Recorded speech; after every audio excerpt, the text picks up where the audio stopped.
So rent payment and rent collection really does start with preparation and choosing the right tenant. But just before we go into that, it's reported that less than 10% of tenants go into arrears in any 12-month period. So that's paying 1 or 2 days late, so less than 10%.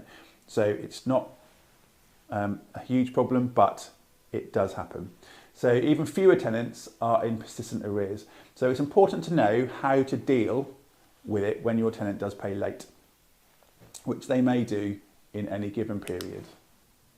So tenant selection, mentioned earlier, that's super important. So you can do a lot of things to protect yourself against late payment of rent. So you can reference your tenant, you can credit search your tenant, you can assess their affordability, you can get references from landlords, etc., previous landlords, and you can meet them at the property. So if you gel with them, create a rapport, get a sense of what type of person they are, all those things will inform your decision of, do I want to work with this person? Will this person be a good, trusted person to take my property on and pay me rent on time?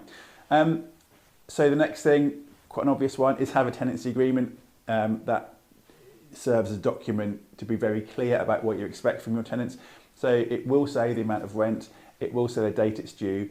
Give your bank details in that tenancy agreement just to be clear about where they can find that information, and propose that they set up a standing order. Sell that as it's very easy for them to manage their rent payments. You don't really want to have to remember to pay your rent. A standing order is an excellent way to ask your tenants to pay that way. The check-in process, so you've now referenced your tenant, you've explained that they need to pay rent on time by a standing order. The check-in process, so when you hand your keys over and maybe do the inventory with them, do set your expectations out really clearly.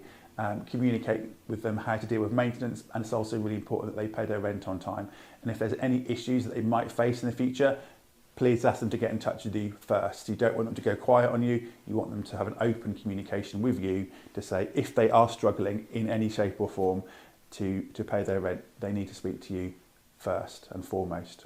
It's the most important rent payment they're likely to have in their finances during that month. So communication is key.